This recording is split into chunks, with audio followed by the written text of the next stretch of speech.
Welcome back to The Lead, the national lead now. By most accounts, almost all of the people protesting against the hateful bigots, the Nazis and Klansmen in Charlottesville, were peaceful, but not all of them.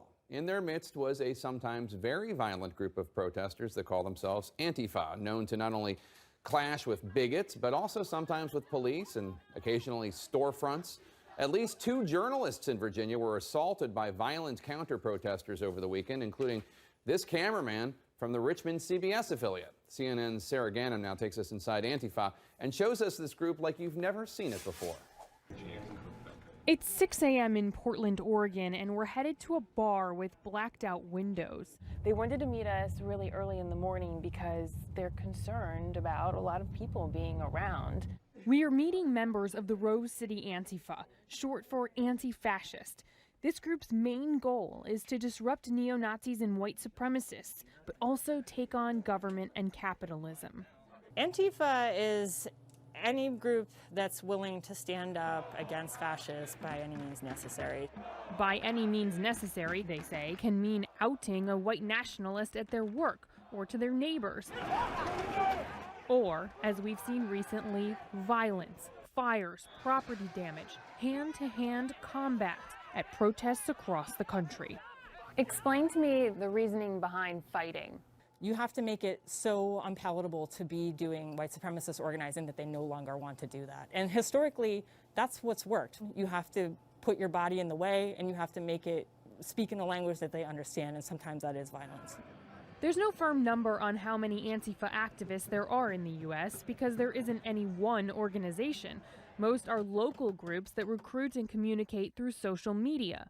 But experts who track these organizations say their membership is growing in response to the rise of white national groups and the election of President Donald Trump.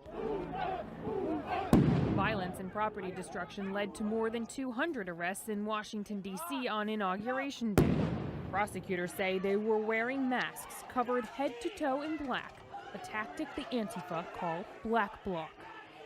People dress in black bloc for a few things. One, Scott Crow has been leading anarchist and militant leftist groups for decades. so people put on the masks so that we can all become anonymous. And then therefore we are able to move more freely and do what we need to do, whether it is illegal or not. So some people will push back on that and say that the black bloc is to keep people from being identified and arrested when they break the law, when they commit crimes. Damn right. It's a good way to avoid the ramifications of law enforcement. We saw that firsthand at a May Day protest in New York City. We cover our face because the Nazis will try to find out who we are. And that is a very bad thing because they harass people. When they organize, they kill people, they hurt people, they fight people. And we're the ones who are fighting back. They are the second coming of Hitler. Police in Berkeley told us they haven't seen this kind of destruction since the 1960s. Law enforcement in other cities are dealing with similar situations, like in Portland, Oregon, where Antifa have been involved in at least 10 protests ending in violence, according to police. And it's wearing on the community.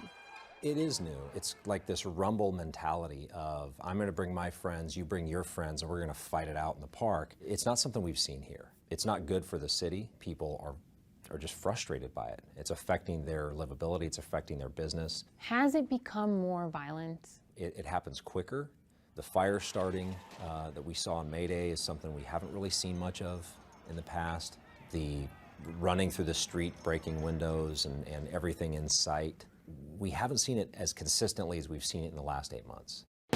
But it's the violence that's gotten them attention, directly confronting groups that preach white nationalist rhetoric, like on Inauguration Day, when white nationalist Richard Spencer was punched in the face.